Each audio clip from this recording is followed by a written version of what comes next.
Welcome to episode 1 of Build with DynamoDB. My name is Edin Zulich, and I'm a solutions architect with AWS, focusing on NoSQL and specifically on DynamoDB. Good morning. My name is Siva Raghupati. I'm also a solutions architect focusing on building DynamoDB and NoSQL applications on AWS. We're delighted to begin the show. Yes, we also have a couple of our teammates who are moderators and can't wait to have your questions in the live chat.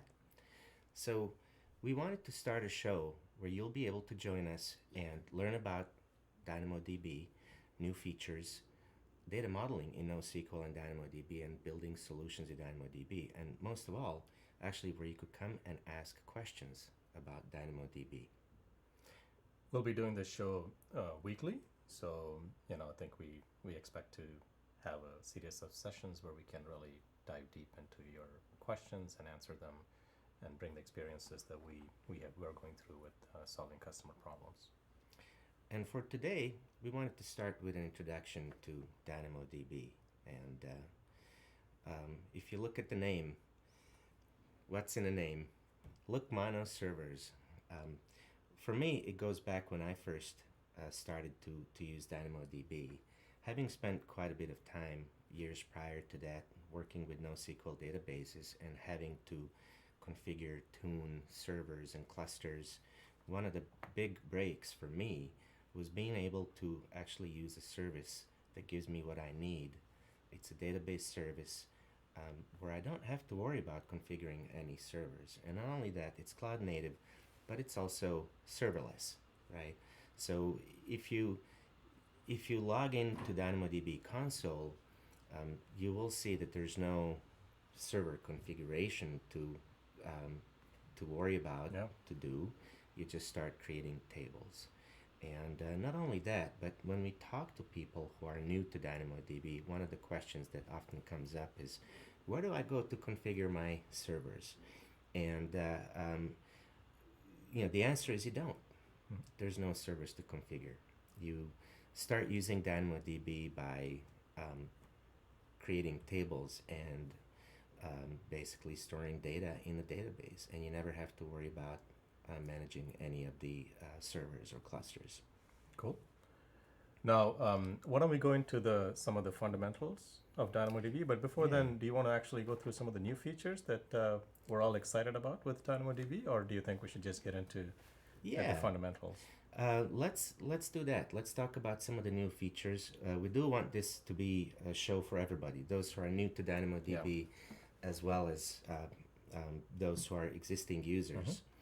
And so a quick overview of some of the new features, starting with reinvent. In fact, I think some of the really interesting features, key features that were released as a reinvent: transactions, support for multi-item transactions in DynamoDB. In fact, these transactions can span multiple tables as well. So we will actually dedicate, I think, one of the future shows specifically to diving deep on transactions. So we'll talk about transaction in depth at that time. Another really interesting feature is on-demand capacity mode that allows you to create a table without having to worry about provisioning any capacity. You can let DynamoDB just take care of that for you. Yeah, rather than worrying about servers with provision capacity, you can provision read and write capacity units. With on demand, you don't even have to do that, right? Exactly. Yes. Cool. And in fact, DynamoDB has made some significant improvements in capacity management in general, right? You all probably know by now, if you're a DynamoDB user, about autoscaling, for example. Also, we've talked about adaptive capacity, the ability to manage capacity dynamically based on your traffic patterns in real time. And on demand is one of those features that's along those lines that really adds a whole new level, I think, of capacity management in DynamoDB. And one of the really most interesting thing about it is it really puts DynamoDB in the serverless database category, because with on-demand capacity mode, you're paying for consumed capacity per request. Yeah. I would point that out. Again, I think we'll talk about this feature as well in one of the future shows. And we'll also demonstrate in the console how easy it is to request on-demand Right. on-demand capacity for a table. Exactly. Cool. So another feature that's worth pointing out is encryption at rest. In fact, when it comes to encryption in general with DynamoDB, with encryption at rest, now you really have a full circle. When you interact with DynamoDB, your requests are always done over a secure connection. So there is, by default, you're using encryption in transit, and now by default you get encryption at rest as well. So we're posting some of these links in the live chat channel as well, so that you can take a closer look. I'd also like to point out that the limit on the number of GSIs per table has been raised to 20, and also that's a soft limit, so you actually can get even more GSIs. If you GSI need. stands for Global Secondary Indexes. We'll go through that in more detail as to what those means if you're not familiar with that momentarily. And just as of I'd say a couple of months ago now, there is DAX support for transactions as well, and you can find a little bit more about that with the link that we will give you. Yeah, DynamoDB DAX is a DynamoDB accelerator. Think of that as a massive cache in front of DynamoDB, Right. where you can use the same API, and your requests can be, can go even faster with Right. with DynamoDB accelerator. Cool. Yeah. So shall we start? Yeah, with why some don't we key- start with some key basics, concepts? right? Yeah. For folks that are new to DynamoDB, I would like to basically introduce the various abstractions. Like in any other database, DynamoDB is a fast, flexible, non-relational database service. It can handle any amount of workload in terms of requests per second or size or the number of records that you put in. There's no limits to what Dynamo can handle. As Eden was pointing out, there is no service to manage, right? We take care of all the distributed database management behind the covers. We take care of partitioning automatically, the database or the tables, if you will. We take care of throughput or capacity management. We take care of patching. We take care of cluster scaling as well, right? Mm-hmm. So your abstraction is that of a table, as the slide shows. Basically, when you create an AWS account, you can go to the DynamoDB service and simply go ahead and create a table. We'll walk through those steps as well. Table is the highest level of abstraction, if you will. Table in DynamoDB comprises of items. It is synonymous to a row in a relational database. And then we call the columns attributes because there's no fixed number of columns in DynamoDB. Each item or row can have any number of attributes, if you will. And then the only required attribute in a table is a primary key. We call this the partition key. So when you create a table, you simply specify what is the partition key. As the name indicates, the partition key allows us to automatically partition the table into multiple partitions under the covers, without you needing to manually partition that. The semantics of that we will go Yeah. into. One way I think about that is I call that the dimension of scale, Yeah. right? Because So- it really allows you to scale the data volume. Yeah, based yeah, on- and we'll at some point we'll more deeply go into the semantics of how having a large number of partition keys allows DynamoDB to kind of infinitely scale, etc. The second key, an optional key, would be what we call as a sort key. Let's assume you're going to store pictures that you're taking with the camera, and the camera has an ID. Camera ID might be the partition key, and the time where which you shot the picture might be the sort key. So you can do queries such as, for a given camera, give me all the pictures I took last month, or give me all the pictures that started with a specific month and ended with another month, etc. So in some sense, within the partition key, it allows you to specify a sort order. That's what sort key is.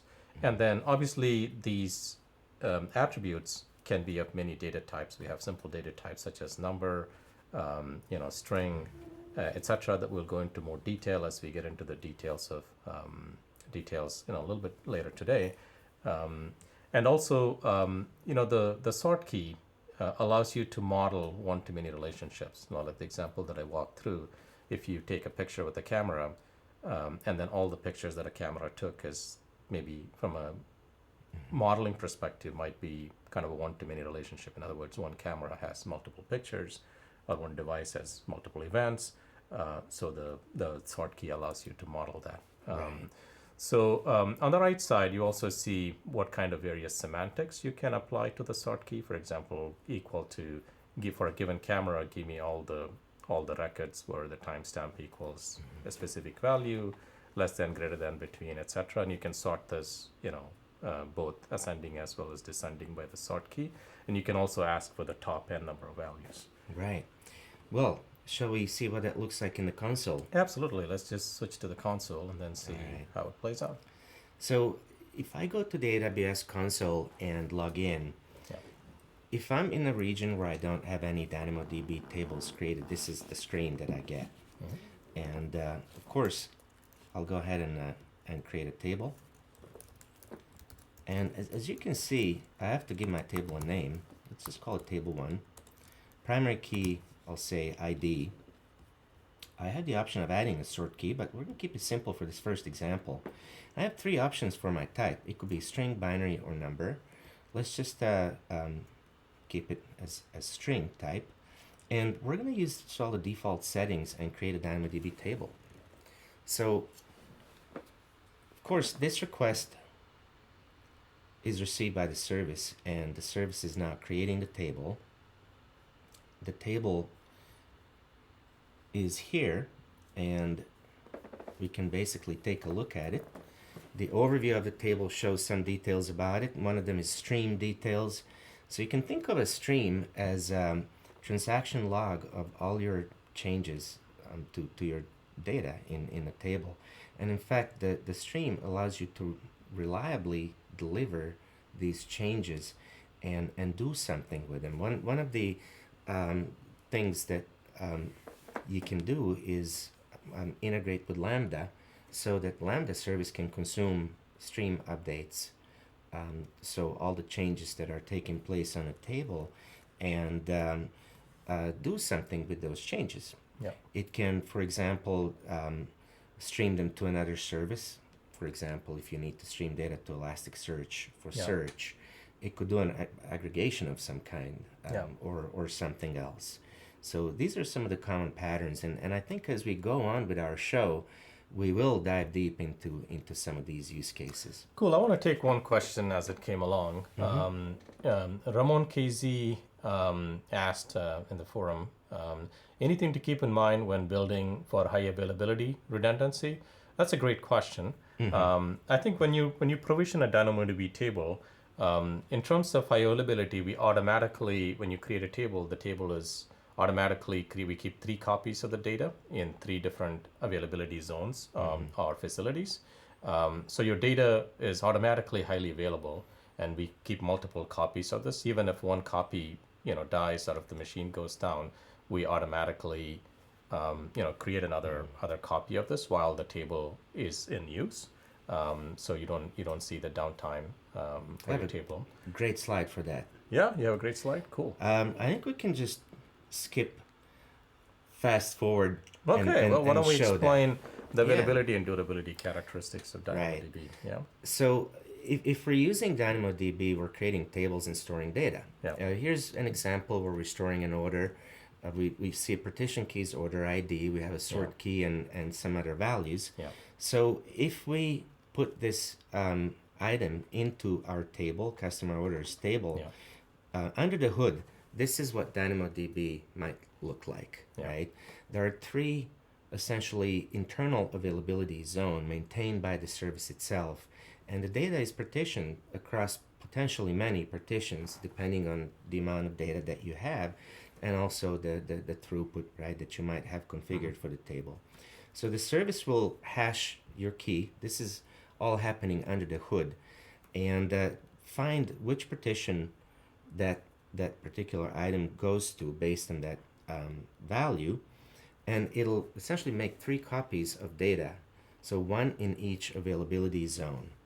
And so this is how we get both high availability because the service runs in 3 availability zone, and durability because data is stored in 3 availability zones, right? And should something happen, the failover, if you will, essentially the service is highly available. In theory, even if a whole availability zone goes down, you might not even notice anything, right? Yeah. The service just continues to function and in still highly available manner because it's running in the 2 remaining availability zones, for example. The other question, whenever we're thinking of availability, this is the database size availability, site availability, right? But in terms of the building an end-to-end application, since DynamoDB is available in multiple availability zones, when you architect a highly available application, you should also think of actually scaling the application across multiple availability zones. This way, for an end user, the availability comes from not only DynamoDB availability, but your application availability as well, right? In terms of precise numbers, DynamoDB is 99 4 nines available. We have an SLA for 4 nines.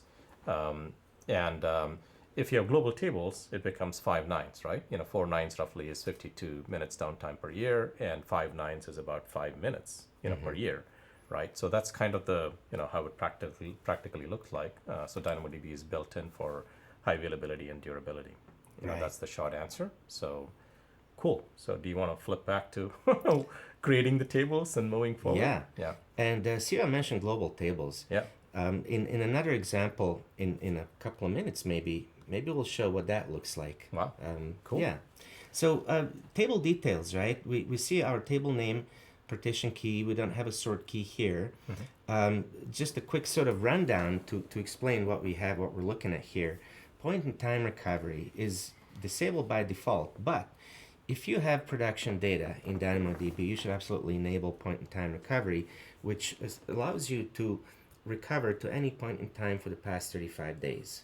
And what that means is that if I roll out a feature in my application that introduces some kind of bug that starts corrupting my data, I can restore my table from any point in time that I know is when my data was still good.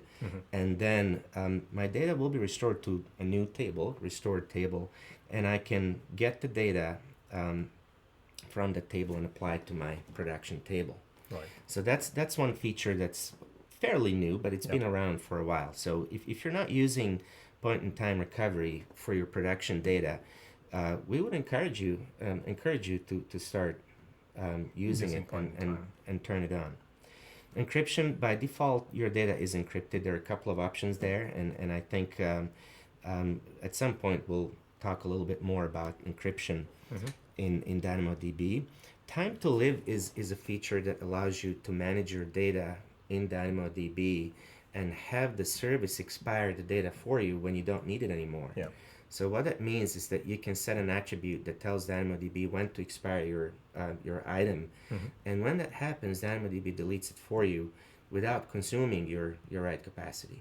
Cool. Otherwise, when you delete data, you actually consume the write capacity. So, Aaron, you were talking about streams. So when you turn streams on, you could potentially, if you want to log all those deletes in S3 or something like that, so you can write a little Lambda function that would automatically pick up the changes from the stream and then log this, for your own logging purposes, if you will. Yes. So that way, it's a fairly open feature. It goes through the normal protocol when you delete delete an item. Yeah, and it allows you to store your hot data in DynamoDB while not losing your data when it's not in DynamoDB anymore. It allows you to archive your data in S3, for example. And provision read capacity and write capacity units. So for this example, we just went with defaults, and what the service did, it allocated 5 read and write capacity units. So what are those read and write capacity units?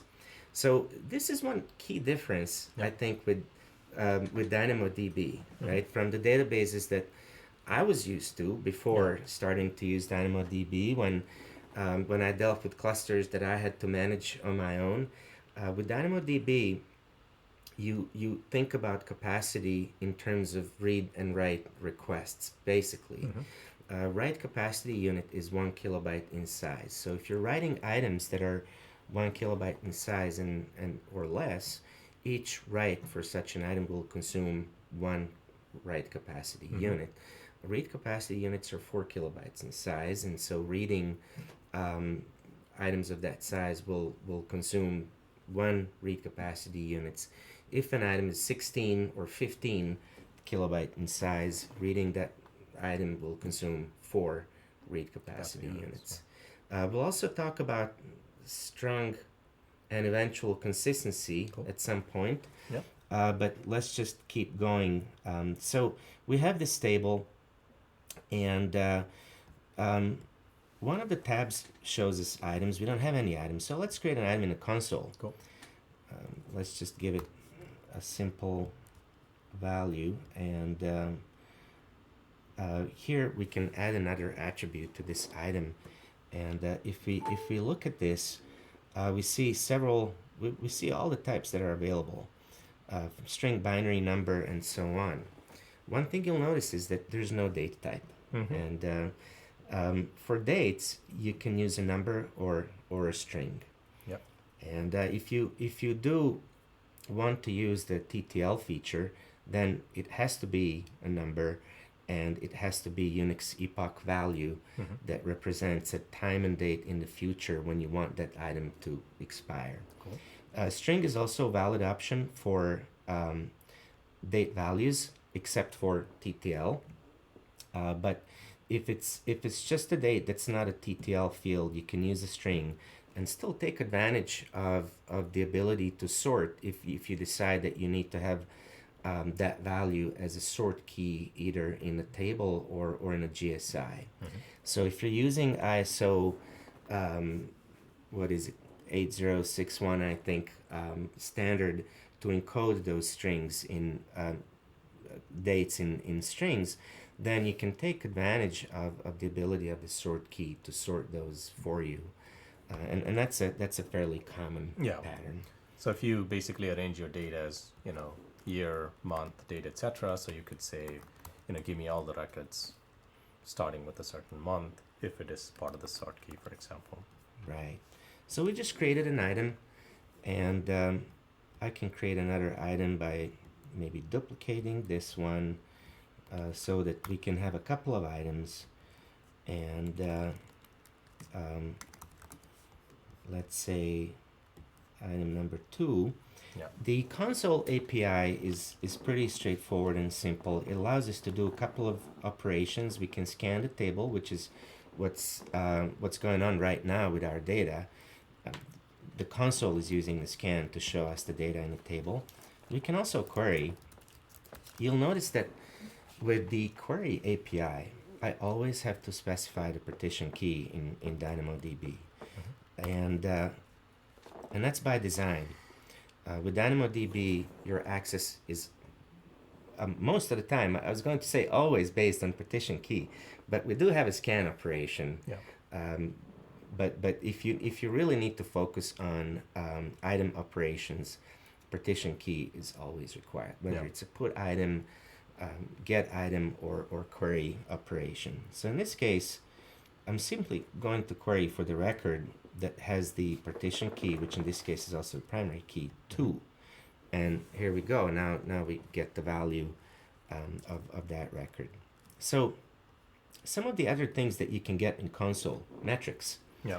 Most common metrics you can see right here, where you can see read capacity, write capacity, throttled requests for both reads and writes. Yeah. Maybe we should quickly mention what throttling is. Sure. If you provision capacity, and as we saw in our case, what we have is 5 read and write capacity units provisioned. Yeah. If by any chance I exceed that capacity, my requests are going to be throttled. Right. That's really the simple reason and the idea behind throttling in DynamoDB. You read and write data, and if you're provisioning your capacity, you might get throttled. But if you're doing autoscaling, so autoscaling will factor that in. So Right. can we go to the autoscaling tab there? Yeah. So And then, as you can just see, if you can specify autoscaling in a way that it would automatically, scale the provisioned throughput capacity, so you don't get throttled anymore. So this way, turning on autoscaling is the best practice. and autoscaling lets you define sort of guards, lower and upper bounds of how far up or down low you can go with provision capacity. Yeah. The other thing is, if you don't want to worry about provisioning capacity, you can simply switch to on demand. Right. And in fact, you can go back and forth between the two provision modes Yeah. once a day, Cool. basically. Yeah. So back to the metrics, we also have some latency metrics that you can see. You will also see a number of metrics. And in fact, you can always go to CloudWatch, where all these metrics are also available Yeah. for DynamoDB. Maybe I can switch to maybe a getting started example, Cool. right? Why not? So to help you get going with DynamoDB, we do have some resources available. Some are in the documentation. If you navigate to DynamoDB documentation, one of the sections is getting started with DynamoDB. Mhm. This section will have several examples, tutorials in different SDKs for different languages. So DynamoDB, much as the rest of AWS, has SDKs in all the popular languages. Today, we decided to just go with Python SDK and a tutorial. So we're going to step through that a little bit and show you how you can get going. Another place where you can get some getting started examples is if you go to dedicated DynamoDB getting started page, Yeah. where you can find some other tutorials that you can take a look. And we encourage you to do that. The best way to learn something, to learn a new service or technology, is to start using it. And I think getting started tutorials are a good place to start. Yeah. We'll go back to the getting started for Python and DynamoDB. And you can follow along, and you will see that there's a couple of prerequisites. Obviously, you have to have AWS already configured. If you don't have Python configured, you can set that up easily. And one other thing that really can help with DynamoDB, especially with development, right, on your laptop, on your computer, is DynamoDB Local. So it's a downloadable local version of DynamoDB that you can run on your computer, and setting that up is as easy as downloading the bundle of DynamoDB Local, which is available in a couple of different ways, via Apache Maven or Docker image, or as a tarball that you can download. So I've already done that. I have downloaded and installed my DynamoDB Local, and if I look at the README file, I can actually see some change logs, right? I would like to point out that, in fact, DynamoDB Local has added support for on-demand implementation, as well as for 20 GSIs and transaction API support. Yep. So it's pretty much up to par with the service on those features. The documentation for DynamoDB Local will point out some differences between it and the service itself, and it's worth taking a look at those as well. The README also has the instructions how to start. You're really invoking Java with the specific jar here, and what I've done, I've just created a simple bash script to start it for me. By default, it will start at port 80, and you can change that. You can run help as an option on it, and see what other options you can use with it. But it's a really good way to close the loop on quick iterative development that you can do on your local machine, as opposed to having to go to the service for all the calls. I would, as a rule of thumb, I would recommend using DynamoDB Local for unit testing. Anything beyond that, if you're doing acceptance tests, I would recommend using the real service for that. Yeah. So let me go back to the getting started. One other thing I want to point out also, Mhm. in addition to DynamoDB Local, which you can use on your laptop, you don't have to provision an AWS account, etc. You can simply, if you're on a plane actually Mhm. playing with DynamoDB, you can basically do it on your laptop if you don't have a Wi-Fi connection on your plane, etc.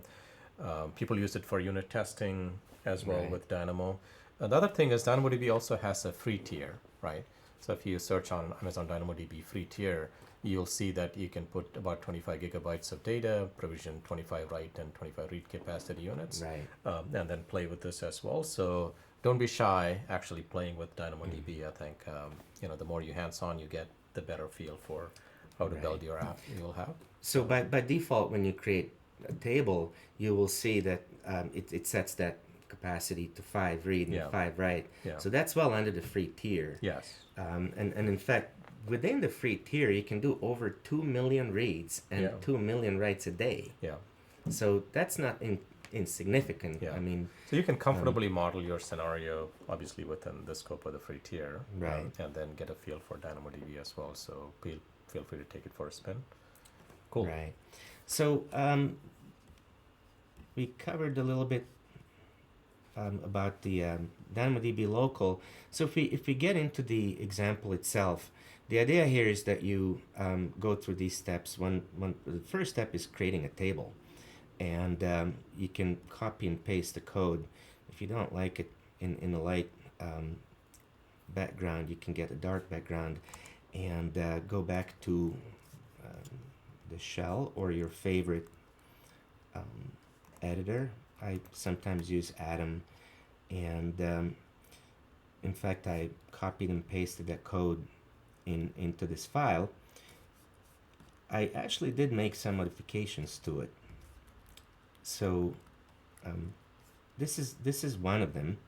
You will see that the original version has the endpoint for DynamoDB Local, and that's fine. I decided to, one, change the region and in fact remove DynamoDB Local so that when I create this table, it will actually create it not locally but in the service itself. If we look at the API, first thing we need to do is create a client for DynamoDB. Boto 3 is the name of the SDK, current version that is SDK for Python. And there's a couple of ways that you can create a DynamoDB client. One of them is presented here. It creates DynamoDB as a resource for a service, much like you would create a resource for any other service. And then next, we're looking at a statement to create a table where we specify the table name, movies, and then key schema. Yeah. In this case, if we look at this key schema, we have year as the hash key, which is just another name for the partition key, and we have title, movie title, as the range key for our table. So a couple of maybe just things about that. Clearly, this table, given the partition key of year and sort key of title, is meant to be accessed using the year and then movie title. That's the access pattern that we can simply deduct from looking at this schema, right? Because we know that we need to have the year, and if we want to, in fact, zero in on a particular movie, we have to have both the year and the title. Yeah. So that's the access pattern that was chosen for this example. The next section... And then there's a fundamental assumption that combination of both will make a record unique. Exactly. In the table as well. Right. Those two make up the primary key for the table. Right? And of course in a real world that might not work, right? For whatever reason. And you may have to have a different schema. And that's perfectly fine. The number one rule of data modeling in NoSQL is your schema is based on your access patterns. Yeah. So next I want to point out the billing mode here. The original had provision throughput, and I commented that section out, and I changed the billing mode to pay per request.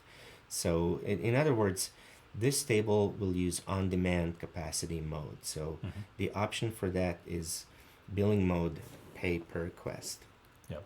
And in fact, this Python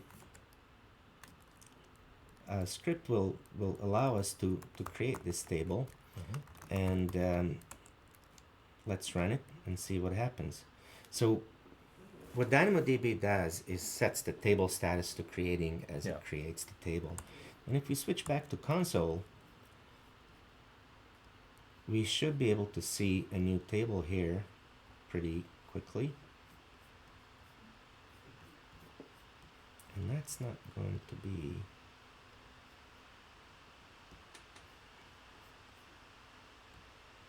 And here it is. There you go. So we can see quickly here that we have status active. The table is ready to be used. And we see our partition and sort keys. And we see that the read capacity shown here is on demand.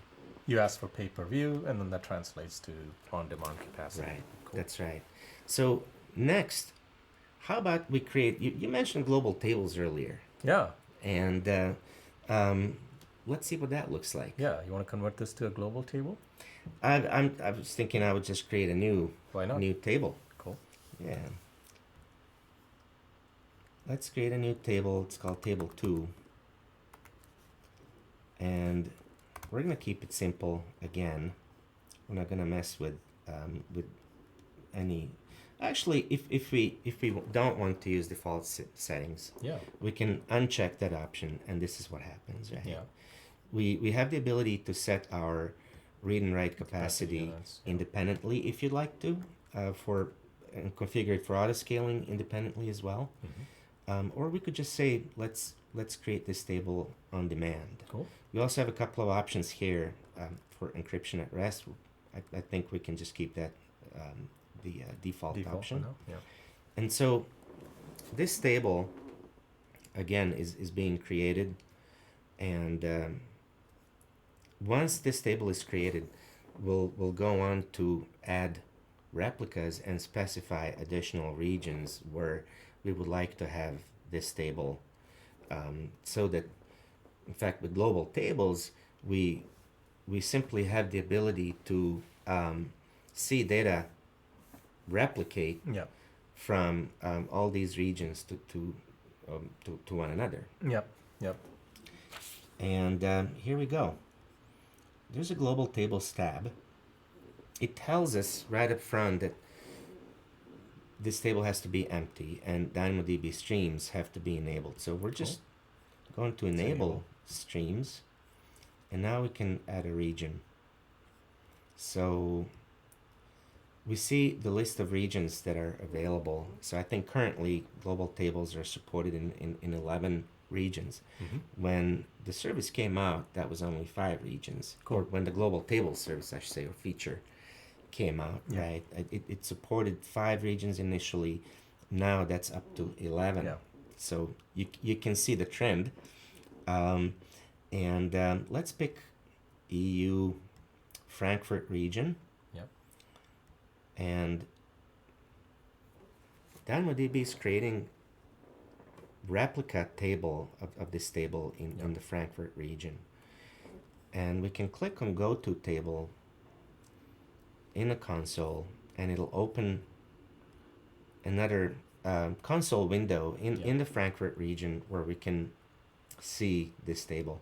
I happen to have another table in the Frankfurt region already, and I see my table 2 is there. Cool. So if I add an item to it in the Frankfurt region.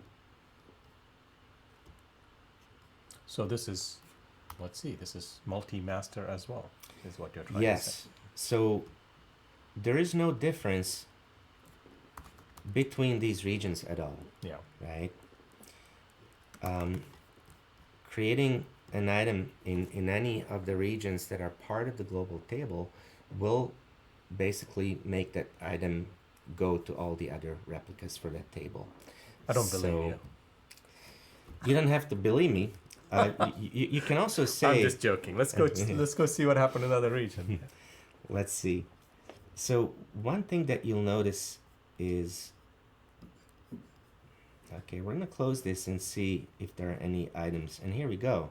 So while we were talking, DynamoDB has already replicated. So this is the Northern California. You're basically looking at the table. It says, this is my, original cool. region where I have my movies table in table 1. And then Frankfurt region now has also, you will notice one thing, that global tables replication mechanism does add some additional fields that are used for the replication to work correctly. Yeah. One of them is a timestamp that's used for conflict resolution. Yeah. So if there are 2 updates taking place simultaneously, DynamoDB will resolve them by honoring the most recent update to win, and so that the data is consistent across all the replicas. Yeah.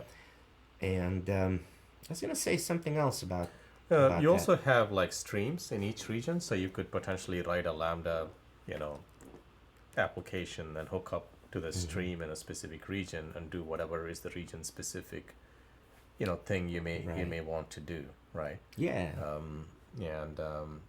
Cool.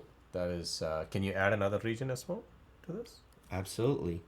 So, not now, right? Yeah. We added data to it, but if we actually get rid of the data in the table, which we can do, we will be able to add another region. Okay, the table has to be empty. The table has to be empty. Yeah. And then if we go back to global tables, now we can see that we do have a couple of regions. And by the way, I do want to point out the metrics that are related to global tables replication. There are 2 of them. One is replication latency, and the other one is pending replication count. Yeah. You can use those to see what the latency of replication is. By design, that should be typically under 2 seconds anywhere between any regions. And pending replication count, I'm never really worried about what that count is. I really just care about what that line looks like over time. Yeah. You don't want that line to be continuously growing, meaning the replication might be falling behind. But DynamoDB automatically handles this for you. There's nothing you have to do about this. Yes. Right? So one of the changes that have been made is making sure that by default these tables are configured the same way, so that you have sufficient capacity, right? You have sufficient capacity, right? To handle. Because it's important to provision the capacity or turn it on demand, so we manage this on your behalf. You do have the ability to change that capacity, right? And changing that to a value that's too low for a region might cause replication to start lagging behind. Yeah. So we said we wanted to add a new region. Any particular region that you'd like me to add? Let's see. Let's go with Singapore. So we have a region in Europe, and now also in Singapore. Yeah. Cool. For some of the large financial institutions, large and small, that we're working with, having a cross-region global table is a requirement. Yes. Right, for banks, etc. So this facility, customers have been asking us for this feature for a while, and in many of those cases, it's a DR site, and then they need to prove that they would be able to actually run their application in a different region altogether. Even though DynamoDB has 3 AZ availability, it's an obligation from just a contractual perspective. And as you mentioned earlier, the single region SLA, availability SLA for DynamoDB is 4 nines. Yeah. If you do require 5 nines, global tables will give you that. Yeah. Right.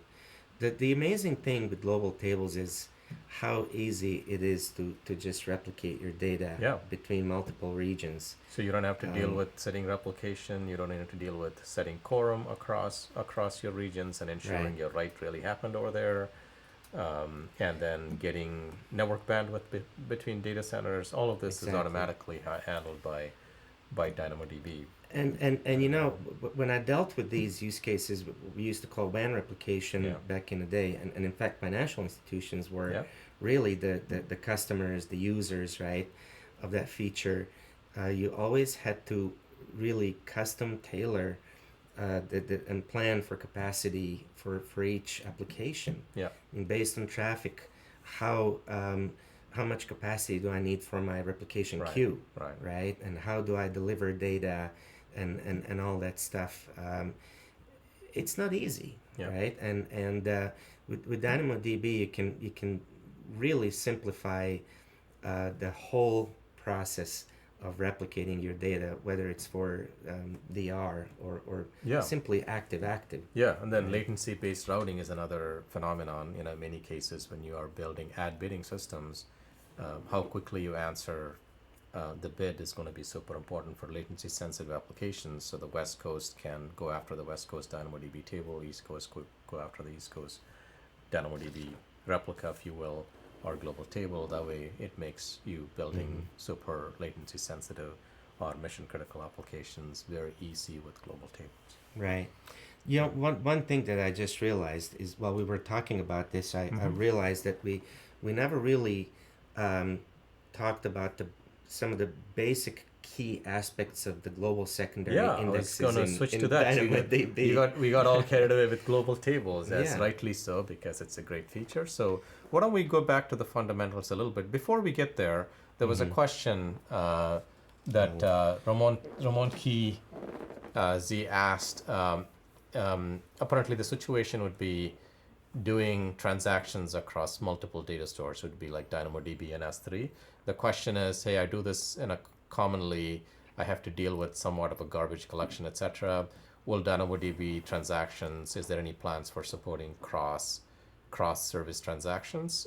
We take customer feedback seriously. So we will pass this on to the service team, but so we're right now you cannot do cross service transactions. In a way, one of the design patterns could be you first write to S3, and then once your item is there, then you can, once you have that handled, you can ensure that you write a transaction to DynamoDB and ensure that at least that transaction succeeds or fails. One approach is Yeah. maybe to have, if that's the flow, Yeah. right, of event or processing data, to have S3 trigger a lambda Yeah. that could then do a write to DynamoDB. Right. So I think, but do understand the question. So the question really is, can you transact across, multiple, multiple services? Thanks for the feedback. So we will pass this along. You want to continue? So let's also take a look at some of the other fundamental primitive in DynamoDB, which is a secondary index. Global secondary index is what we will be talking about. In the case of DynamoDB, when you create a table, you can also create a global secondary index while you create a table, or you can actually create the global secondary index after the fact. So for example, if in the camera example that I gave, if you have a picture, if you're storing metadata about pictures in a DynamoDB main table where the primary key is potentially a device ID and a timestamp is really the sort key. And then now you want to look up pictures by various other attributes. For example, you may want to look up what all the pictures. You may flag them as family pictures or whatnot, right? And then you may want to actually create an index. Give me all the family pictures. In which case, you could specify the type of picture or the genre of the picture as your partition key in a global secondary index. And then when you do that, you can also, when you create a global secondary index, you can also specify whether you just want to include just the keys or all the attributes of your primary table projected into the global secondary index, or specific attributes, right? For example, if you only were to project if you didn't specify, if you said keys only, the primary key, in which case it's the photo ID, and the sort key, which is the timestamp, would be projected along with your global secondary index, and you'll have to do a lookup into DynamoDB. So so be aware that based on your access patterns, you can actually specify multiple global secondary indexes Right. to access your data really fast. Yeah. As a best practice, if we do create a global secondary index, right, Yeah. as an alternative materialized view, Yeah. we recommend using that GSI Yeah. For that material view without having to go back to the table itself. Yeah. Right. So try to get your answer in a single request. Yeah. If it's the table itself, or if it's the GSI, Yeah. we want to essentially minimize the number of round trips that we do, as a just rule of thumb. Yeah. So what that means, project those attributes that you need in your query, and then get your answers satisfied from the GSI for that type of query. Yeah, when you're going through the GSIs, your data is eventually consistent as well, right? When you write to the primary table, DynamoDB on your behalf, replicates that data in a global secondary index. So that's something that you have to be aware of. And so, generally, that's that's one of the things you need to factor into your design as well. We have another index called a local secondary index, which is consistent by definition. But there is a limit of 10 gigabytes of the maximum data that you want to put on the local secondary Right. index. So our recommendation would be, for all practical purposes, global secondary indexes would Right. be the right design choice. Whenever possible. So, Yeah. And cool. So that is that is the fundamental of the global secondary index. So we'll get into this in more detail in the next session, where we're going to be modeling, going through the modeling with DynamoDB. How do you model Yeah. GSIs? So, for some just final maybe closing thoughts, Yep. We really wanted to start off this series Yeah. by covering some of the fundamental concepts in DynamoDB, Yep. and giving you some resources on how to get started. So we shared a few resources, and I'd actually like to call out another show that's starting next Yep. about databases, on purpose-built databases on AWS. And in fact, DynamoDB will be featured at some point on that show as well. Yeah, but we'll be here almost every Tuesday about the same time, 11 a.m. Pacific time. But for if the studio is closed or something along those lines for a specific week, we may skip. But we hope to have this show on a weekly basis going forward. So please bring your design questions or whatever you want us to get answered. So we're all practitioners, so we're going to give you our best perspective in terms of what are the best practices with DynamoDB, and potentially how customers are leveraging the power of DynamoDB in building their applications. Right. And give us your feedback too. Yeah. Tell us what you want to hear, what you want to learn. Yeah. And cool. Thank you so much. Thank you so much. We had a great time presenting as well. So.